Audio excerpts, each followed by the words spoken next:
The massive space station hung in the darkness like a shining metal flower. Its 5 arms stretched outward from a central hub, each one home to thousands of beings from across the galaxy. This was Harmony Station, the heart of the Galactic Coalition. June. Park stood at the viewing window of the human shuttle as it approached the docking bay. His heart beat faster as he saw the dozens of alien ships already docked. Today was a historic day. After years of preparation, Earth was finally joining the Coalition. "Nervous?" asked Admiral Do-hyun Kim, stepping up beside him. June nodded. "A little. We are the first humans most of these species will ever meet." "That is why they sent you," Do-hyun said with a smile. "Earth's best diplomat, and a champion swimmer." June touched the small pin on his collar, a gold medal from the Olympics 12 years ago. Swimming had been his first love before diplomacy. He never imagined both skills would matter on the same day. The shuttle docked with a gentle bump. June straightened his blue uniform and took a deep breath. "Remember," Do-hyun said quietly, "we are not just here to join them. We are here to show what humans can offer." The airlock doors slid open. A group of aliens waited in the reception area. The tallest among them stepped forward, a reptilian being with green scales that shimmered under the lights. Standing nearly 9 feet tall, he looked down at the humans with yellow eyes.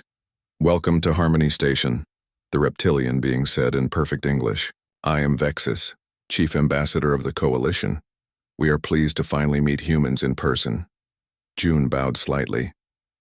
"Thank you, Ambassador Vexus. I am June Park, Earth's diplomatic envoy. This is Admiral Do-hyun Kim of the Earth Space Force." Vexus led them through wide corridors. Aliens of every shape and size moved about. Some had multiple limbs. Others floated rather than walked. One group seemed to be made entirely of crystal. "The Coalition currently includes 14 different sentient species," Vexus explained. "Each brings unique abilities and knowledge. We are curious what humans will add to our community." They entered a large circular room with a table in the center. Representatives from each coalition species sat waiting. Some looked at the humans with interest. Others seemed doubtful. "Please sit," Vexus said, gesturing to empty chairs. The meeting began with formal introductions. June presented Earth's petition to join the coalition, and the representatives asked questions about human culture, technology, and biology. After 2 hours, Vexus stood again. "There is one matter we must discuss before moving forward. As you know, we have mapped much of this sector of the galaxy. Nearly 30% of potentially habitable planets are what we call water worlds." June nodded. "Planets with mostly ocean coverage, correct?" "Yes. Planets with over 90% surface water," Vexus said. "We consider these worlds uninhabitable death traps." June and Do-hyun exchanged confused looks. "Water worlds are dangerous?" June asked. "May I ask why?" The aliens in the room shifted uncomfortably. A blue-skinned being with 4 arms spoke up.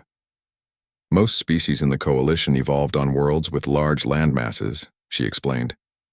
"Water is a dangerous element for us. Even those who can swim can only remain in water for minutes at most. The pressure crushes us," added another alien with rock-like skin. "We cannot breathe. Our technology fails in deep water." Vexus nodded.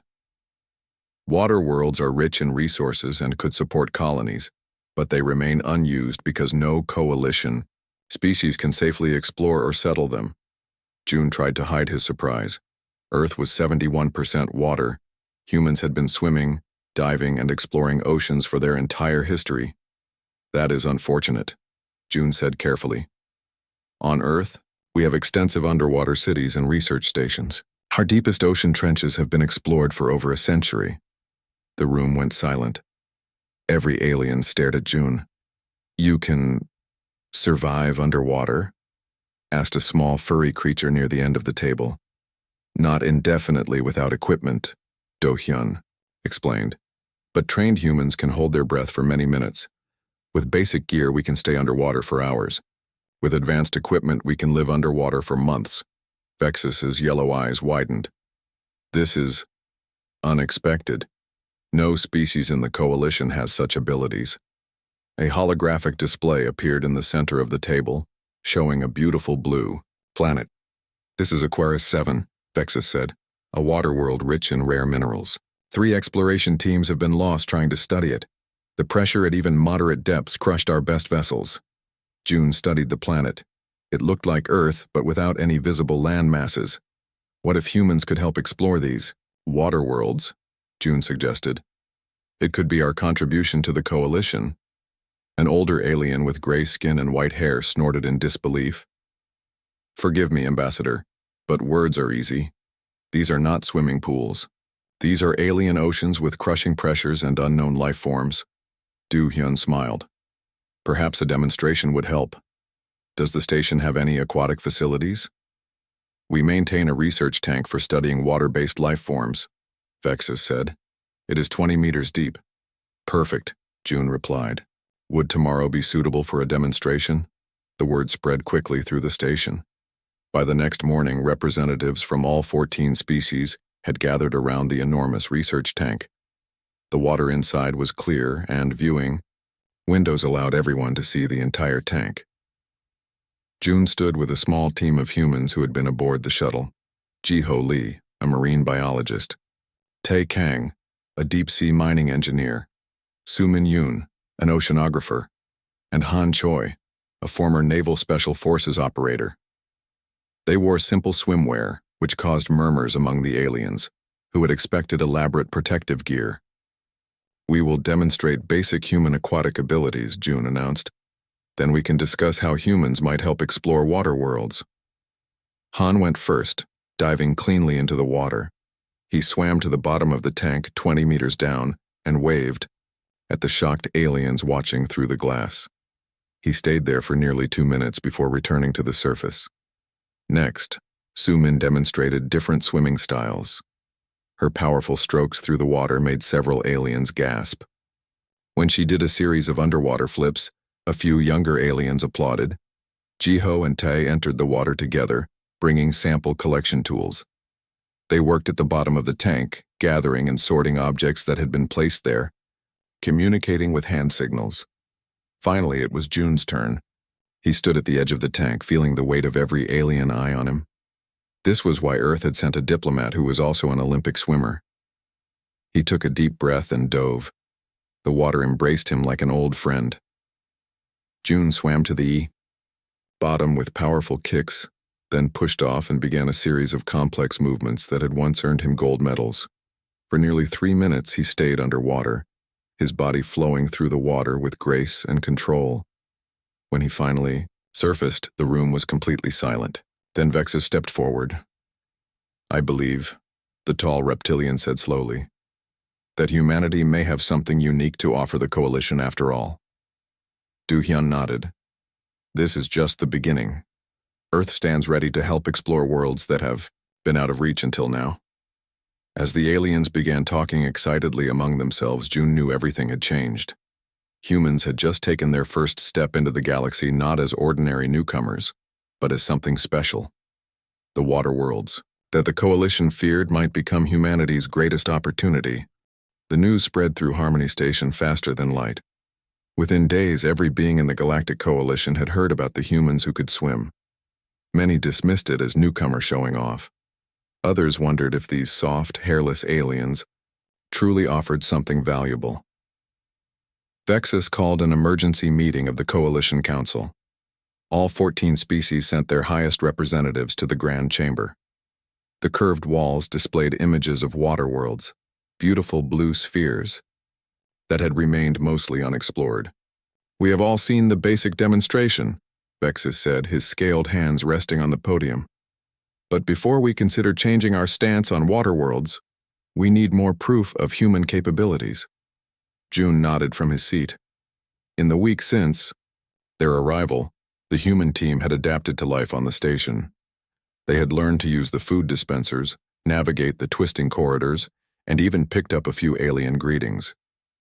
What kind of proof would satisfy the council? June asked. An elderly alien with skin like bark and small leaves growing from her head spoke up. My people once tried to explore the oceans of Neridian 4. The pressure at just 100 meters crushed our submersible like it was made of paper. Can humans withstand such pressure? Not without equipment, June admitted. But we have developed technology to reach even the deepest parts of our oceans. A holographic display activated in the center of the chamber. Jiho, the marine biologist, stepped forward to operate it. This is the Mariana Trench on Earth, she explained as the image showed a massive underwater canyon. It reaches depths of nearly 11,000 meters. Humans have been visiting it for over a century. She showed footage of deep-sea exploration, vessels and divers in specialized suits walking on the ocean floor. The aliens watched with wide eyes as humans moved comfortably in environments that would kill most coalition species instantly. Impressive technology, said a floating crystalline being, whose voice sounded like chimes. But many water worlds have toxic elements in their oceans. How do you protect against unknown chemicals? Tay, the mining engineer, stepped up. We use advanced materials to shield against most toxins, and we always test waters before full immersion. The debate continued for hours. Each coalition species raised objections based on their own failed attempts to utilize water worlds. The humans answered each concern with examples from Earth's long history of ocean exploration and underwater living. Finally, Vexus raised his hands for silence. I propose a real test, he said. Not in a controlled tank, but in an actual water environment. The station maintains a large aquatic habitat for research. It contains salt water from 6 different worlds, mixed to create a balanced ecosystem. Would the humans be willing to demonstrate their abilities there? June looked at his team. They nodded. We accept, June said. When would you like this demonstration? Tomorrow, Vexus replied. And bring your equipment. This habitat is much larger than the tank. It has a depth, currents, and living creatures. The next day, hundreds of aliens crowded around the massive aquatic habitat. It filled the center of the station's research section, a transparent dome 50 meters across and 30 meters deep. Inside, blue-green water swirled with currents. Strange plants waved from artificial reefs, and alien fish-like creatures darted between them. The human team arrived carrying cases of equipment. They had prepared all night, studying the habitat's specifications and the known life forms inside. Zondar, the coalition's chief scientist, met them at the entry platform. The bulbous alien had skin that shifted colors with his emotions, currently a skeptical purple. The water temperature is lower than Earth standard, he warned, and the salt content is higher. The pressure at the bottom simulates a depth of 100 meters. We understand, June replied calmly. We are prepared. The humans changed into wetsuits, black and blue garments that covered their bodies but left their hands and faces exposed. They fitted each other with air tanks, masks, and communication devices. Today we will demonstrate not just swimming, June announced to the watching crowd, but underwater work, research, and rescue techniques. The demonstration began with Sumin entering the water first. The oceanographer slipped beneath the surface and descended smoothly. Unlike the clear water of the research tank, this environment was more like a real ocean. Visibility extended only about 15 meters. The aliens pressed against the viewing glass as Sumin navigated between waving tentacle plants and around, floating bubble creatures. She collected water samples in small tubes, seemingly unbothered by the alien environment. Next, Jiho and Tai entered together. They carried tools to examine the artificial reef structures. The marine biologist carefully observed the alien life forms, occasionally taking pictures or samples. Tai demonstrated mining techniques, showing how humans could extract materials from underwater without disturbing the surrounding ecosystem. Han's demonstration focused on security and rescue. The former naval operator moved through the water with remarkable speed. He showed how humans could defend themselves underwater and how they rescued others in distress. At one point, Jiho pretended to be injured and Han carried her 20 meters through the water while still swimming powerfully. Finally, June joined them. The 5 humans formed a working team underwater, communicating through hand signals and their devices. They built a small underwater shelter using materials they had brought, showing how humans could establish temporary bases beneath alien seas. After 2 hours, they surfaced to thunderous sounds. The various ways different alien species showed approval. Some tapped tentacles, others flashed colors, and a few made deep rumbling noises. Vexus waited on the platform, his yellow eyes bright with excitement. "Impressive," he said as the humans removed their equipment. "But there is one more test I would like to propose." He gestured to Zondar, who pressed a control panel. A section of the habitat darkened and underwater lights switched on. The habitat simulated night conditions. "Many predators on waterworlds hunt at night," Vexus explained. "Can humans function in dark underwater environments?" June smiled. "Of course." The humans re-equipped themselves, this time adding underwater lights to their gear. They slipped back into the water and descended into the darkened section. Their lights cut through the gloom, creating eerie moving beams. From the darkness, something large moved toward them. Several aliens gasped as they recognized the creature, a Merobian sea stalker, a predator from one of the Coalition's ocean moons. It had been added to the habitat as a challenge. The sea stalker circled the humans, its 6-meter length gliding through the water with frightening grace. Long tendrils trailed behind it, each one capable of delivering a painful sting. The humans didn't panic. They formed a defensive circle, lights pointed outward. Han pulled out a sonic device designed to deter Earth's sharks. The sound waves pulsed through the water. The sea stalker hesitated, then retreated. The humans maintained their formation until the creature disappeared into the darkness. When they finally surfaced again, even the most skeptical aliens were silent with amazement. Not only could humans swim and work underwater, but they could also face underwater dangers with calm efficiency. Sondar's skin had shifted from skeptical purple to impressed blue.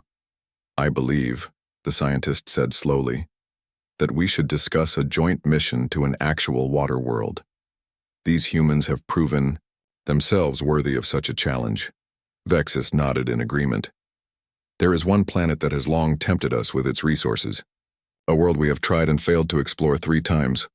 Aquarius 7th, June said. "Yes," Vexus replied. "Would humans be willing to attempt what no coalition species has accomplished? To explore a true water world?" June looked at his team. They were tired but exhilarated. This was why Earth had joined the coalition, to find a place where humanity's unique abilities could shine. "We would be honored," June said. "When do we leave?" The hydrosurveyor cut through space like a silver arrow. The Coalition's most advanced aquatic research vessel was shaped like a massive teardrop, its hull gleaming under the light of distant stars. Inside, 20 humans prepared for the most important mission of their lives. 2 weeks had passed since the demonstration. Earth had quickly sent additional specialists to join the expedition, more marine biologists, deep-sea engineers, and underwater security experts. The original 5, June, Jiho, Tae, Sumin, and Han, led the expanded team. Admiral Do-hyun had insisted on joining as well. "This is too important for Earth's future in the coalition," he had said. "I need to see it firsthand." The humans had spent the journey studying everything the coalition knew about Aquarius 7th. Unfortunately, that wasn't much. 3 previous expeditions had failed to return. Remote probes had provided basic data about the atmosphere and surface conditions, but nothing about what lay beneath the waves. Zondar had joined the mission as the coalition's scientific observer. The bulbous alien's skin had remained an anxious yellow-green throughout the journey. "We will reach orbit in 30 minutes, announced the ship's captain, a tall insectoid being named Krisk. His black compound eyes reflected the star chart displayed before him. June floated in the ship's observation dome, watching as a blue sphere grew larger in the viewport. Aquarius 7. Unlike Earth with its continents and land masses, this planet showed only endless ocean under swirling white clouds. "Beautiful, isn't it?" said Sumin, joining him by the viewport. June nodded. "Hard to believe no one has properly explored it." "The coalition species evolved on rocky worlds," Sumin replied. "They never developed the connection to water that humans have." Do-hyun floated up to join them. The Coalition believes this planet has enormous mineral resources in its ocean floor. If we can help them access those resources, Earth's position in the Coalition will be secured for generations. The Hydro Surveyor established orbit around Aquarius 7. Sensors probed the planet below, gathering data on weather patterns, ocean currents, and atmospheric conditions. Surface temperature is 22 degrees Celsius, reported Tay from the science station.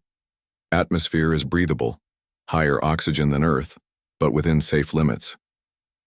Jiho studied biological readings. Significant life signs in the upper ocean layers. Nothing that appears immediately dangerous, but many unknown species. The human team gathered in the launch bay.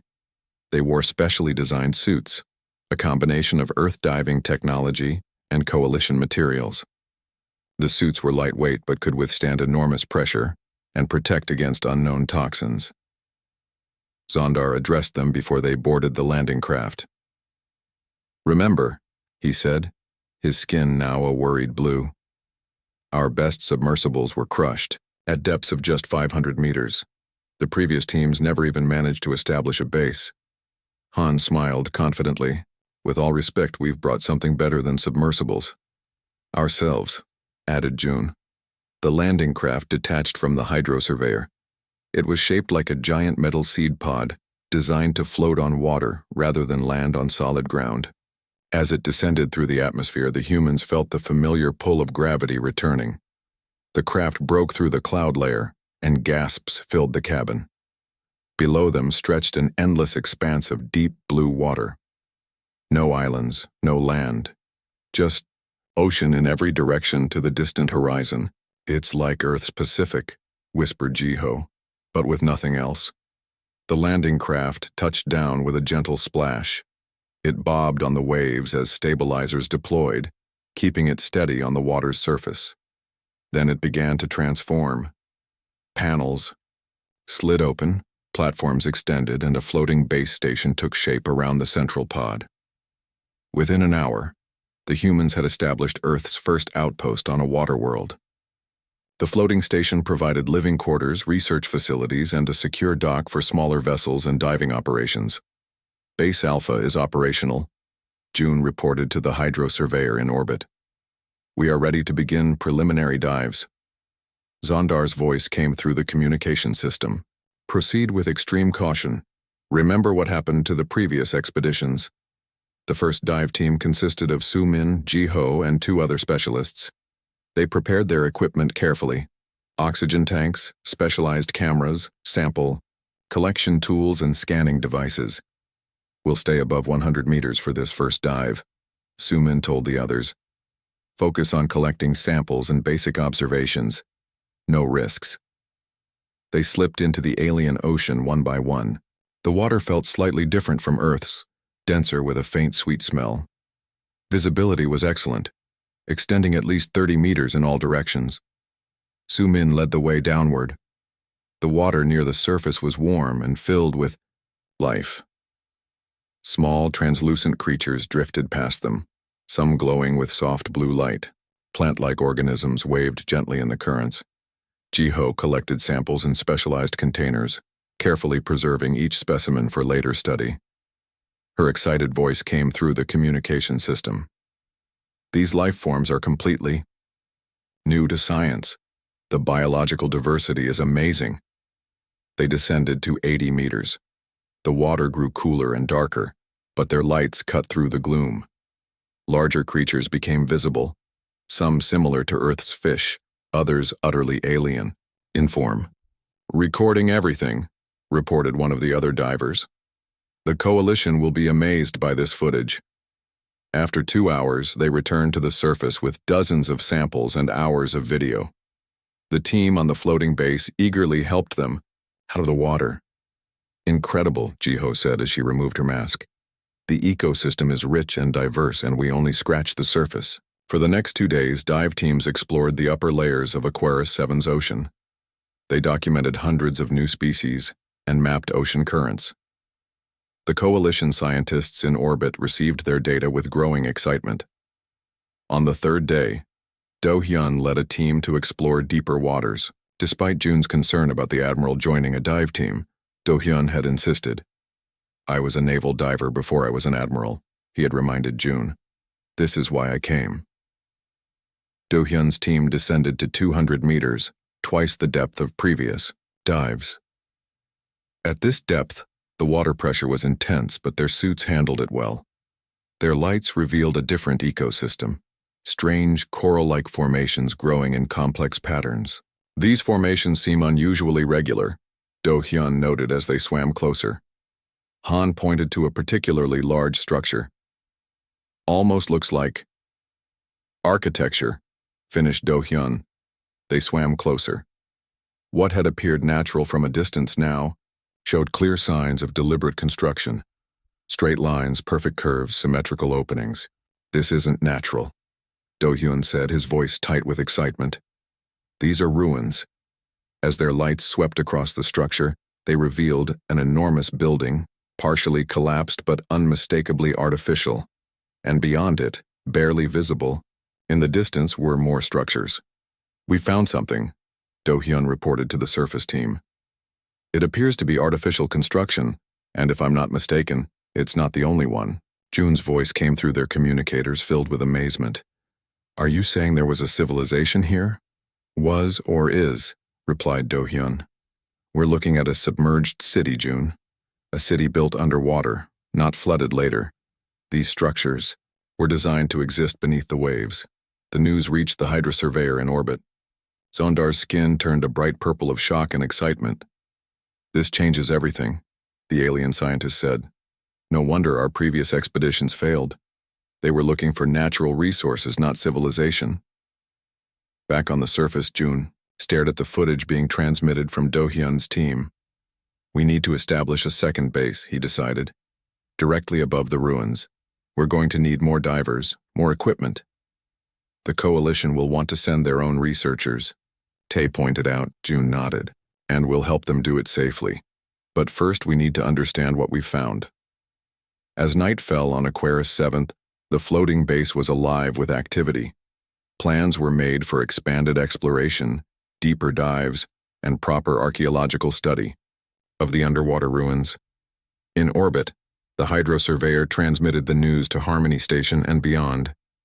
The humans had accomplished in 3 days what the Coalition had failed to do in centuries.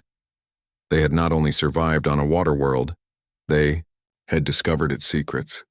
The news of underwater ruins on Aquarius 7 spread through the Galactic Coalition like wildfire. Within days, 3 more Coalition ships arrived in orbit, bringing scientists, researchers, and advanced equipment. The quiet water world had become the center of the most important discovery in Coalition history. A second base had been established directly above the ruins. Named Base Atlantis by the human team, it served as the center for all underwater exploration activities. Floating platforms, connected by bridges, created a small village on the endless ocean. 2 weeks had passed since the initial discovery. In that time, human divers had mapped an area 5 kilometers wide, revealing an entire submerged city. Jun stood in the main research dome, staring at the 3-dimensional map that filled the center of the room. Blue holographic buildings showed the layout of the underwater city, with red markers indicating areas still to be explored. "The architecture is unlike anything in Coalition records," said Jiho, pointing to one of the taller structures. "These buildings were definitely constructed underwater, not flooded later. The materials and designs all point to an aquatic civilization." Zondar floated nearby, his skin shifting between excited orange and thoughtful blue. When the first images reached Harmony Station, our historical experts were in shock. "In all our explorations, we have found ruins of the predecessors on many worlds, but never underwater." "The predecessors?" asked Jun. "An ancient species that once controlled this sector of the galaxy," Zondar explained.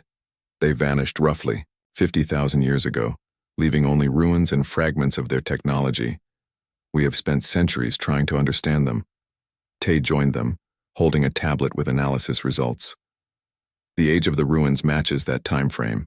Dating puts the youngest structures at approximately 48,000 years old. The door to the research dome slid open. Admiral Do-hyun entered, followed by Han and Sumin.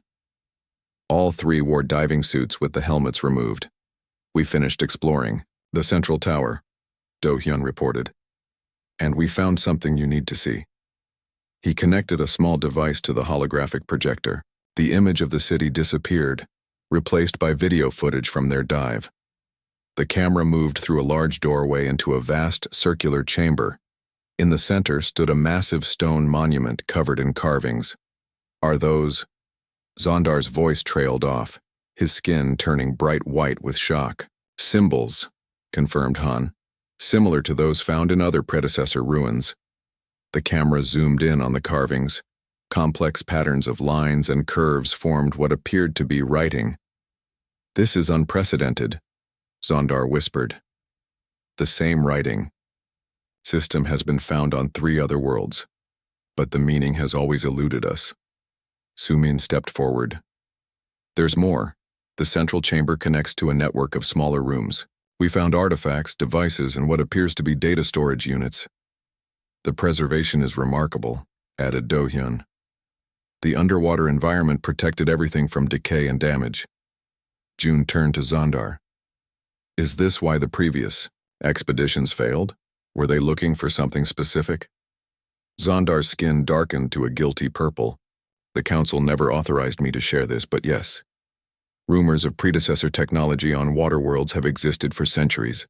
Our previous expeditions were searching for their artifacts, not just resources. And they failed because none of your species could properly explore underwater," concluded June. A low hum filled the room as a communication link opened. The large screen on the wall activated, showing Vexus on the bridge of one of the newly arrived coalition ships. "Ambassador June," the reptilian being said formally. "The Coalition Council has voted unanimously. We request permission to send our researchers to join your underwater exploration, with human divers as their guides and protectors." June smiled. "We would be honored to help, Ambassador Vexus." Over the next several days, human divers escorted Coalition scientists to the underwater city. Special equipment designed by Tae allowed the aliens to descend safely, though they could only remain at depth for short periods. The work was methodical and careful. Each building was documented, each artifact catalogued.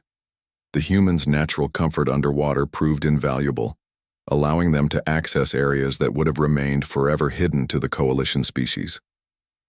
5 days after the joint exploration began, Ji-ho made another breakthrough. Her team had been examining a structure that appeared to be a research facility. Inside, they discovered well-preserved specimens of marine life, carefully stored in transparent containers. They were studying the ocean life, Ji-ho explained, during the evening briefing. "Just like we are. But the most interesting part is this." She displayed images of a wall covered in detailed anatomical drawings. The creatures depicted were unlike any they had seen on Aquarius 7. "These appear to be evolutionary studies," Ji-ho continued, "tracking the development of species from simple water dwellers to more complex forms, including this." The final image showed a bipedal figure with webbed hands and feet, a streamlined head and gills along its neck. Zondar gasped. "Is that—" "We believe it represents the predecessors themselves," Ji-ho confirmed. "They were an aquatic species." The revelation stunned the Coalition representatives. For centuries, they had assumed the predecessors were land dwellers like most known intelligent species. "This explains why they built underwater," said Tae, "and perhaps why they valued water worlds that other species avoided." June looked thoughtful. If they were aquatic, they might have had a special connection to worlds like Aquarius 7, maybe even originating on such a planet. That night, while most of the team rested, Tae and her engineering group continued working in the underwater city. They had been studying a section that appeared to contain power generation systems. Despite their age, some components showed signs of preserved functionality. At exactly midnight, Base Atlantis received an urgent communication from Tae. "We've managed to activate something," her excited voice reported. "There's power flowing through parts of the central structure." June, Do-hyun, and Zondar rushed to the diving platform. Along with Han and a security team, they quickly donned their gear and descended into the dark water. Even from a distance, they could see the change. Soft blue light glowed from within the central tower, pulsing gently like a heartbeat. As they swam closer, they saw more lights coming on throughout the city. Tay met them at the entrance to the central chamber. "We connected some power cells to what looked like an input terminal," she explained. The system accepted the energy and began distributing it through the city. Inside the central chamber, the stone monument had transformed. Light flowed through channels in the carvings, making the symbols glow. And above the monument, a holographic display had activated, showing three-dimensional images that shifted and changed. "It's some kind of recording," whispered Do-hyun. The hologram stabilized, forming the image of a being. It was similar to the anatomical drawing they had seen earlier, clearly aquatic with a streamlined body, webbed limbs, and gill structures. It moved with graceful fluid motions as it manipulated controls that were no longer visible. "The predecessors," Zondar said, his voice filled with awe. "After all these centuries, we finally see them." The holographic being seemed to look directly at them. Then it spoke. The sound was distorted by water and time, but distinct patterns emerged. A language none of them understood, yet clearly rich and complex. "We need linguists," said June, "and more power to keep this system running. This could be the key to understanding the predecessors." Han pointed to other holograms now appearing throughout the chamber. "Look, they're showing different worlds. Star maps, technology. A library," realized Do-hyun. "We found their knowledge base." Zondar's skin had turned a bright, joyful yellow. "In 3 weeks, humans have discovered more about the predecessors than the Coalition has in centuries. All because you could swim."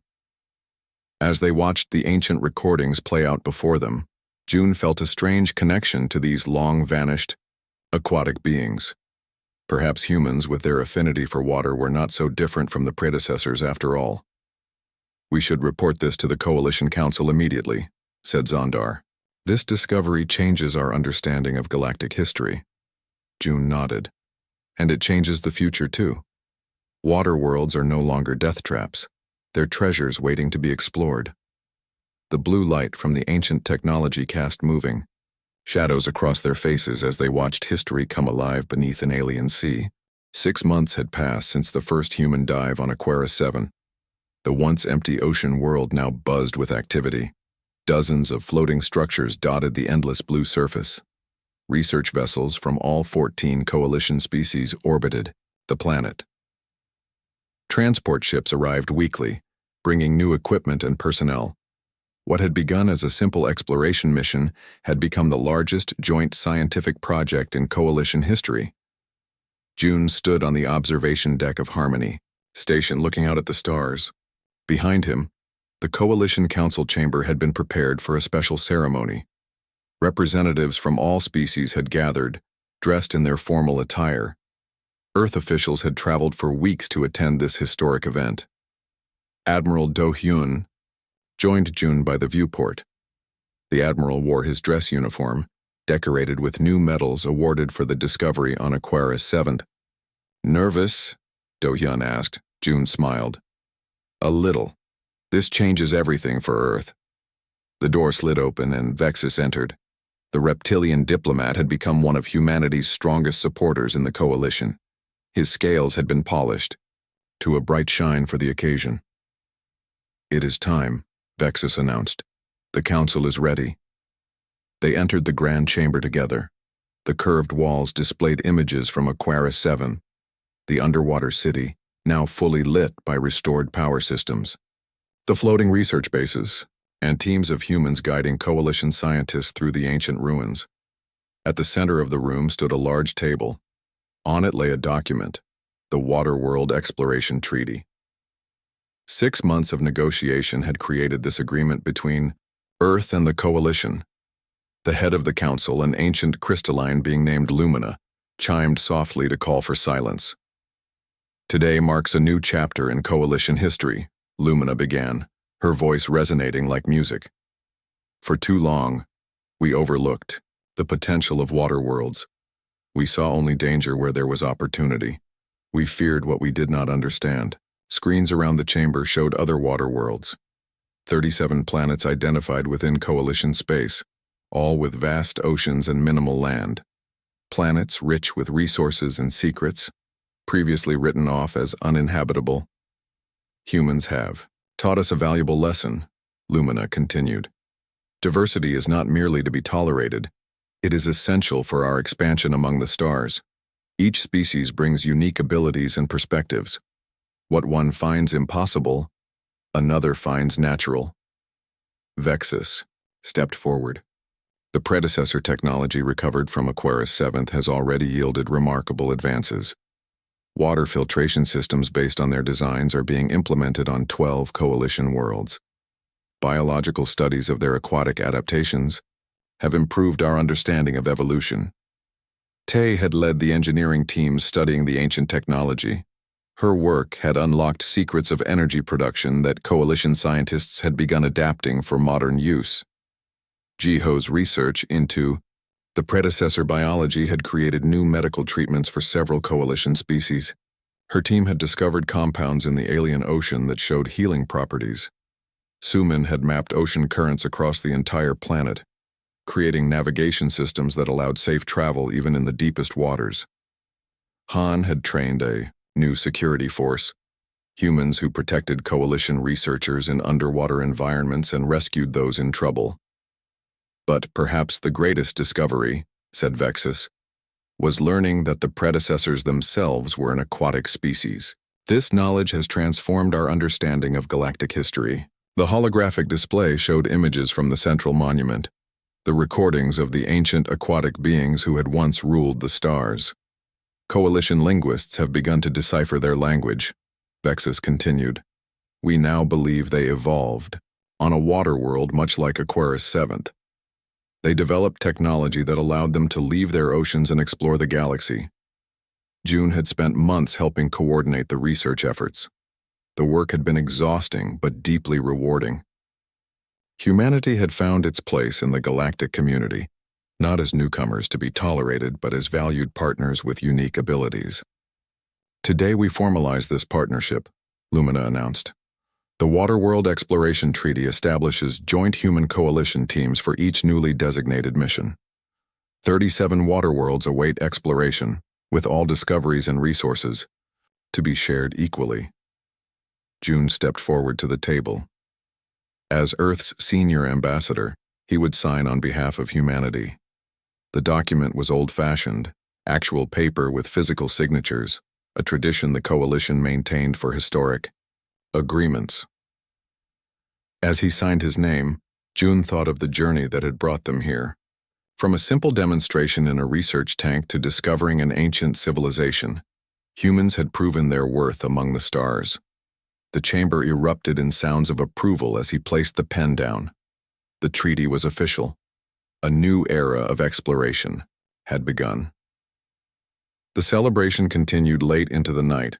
Coalition members mingled with humans, sharing stories and making plans for future missions.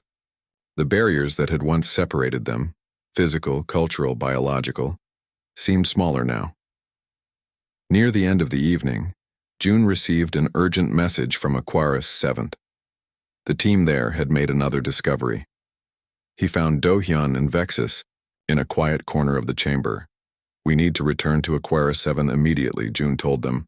They found something important. 3 days later, their ship arrived at the Waterworld. The floating research city had grown even larger in their absence. New structures extended for kilometers across the ocean surface. Sumin met them at the landing platform. Thank you for coming so quickly. You need to see this for yourselves. She led them to a new diving platform constructed near the edge of the research base. A team of divers was preparing to descend. 2 days ago, we detected energy readings from a previously unexplored region, about 20 kilometers from the main ruins, Sumin explained.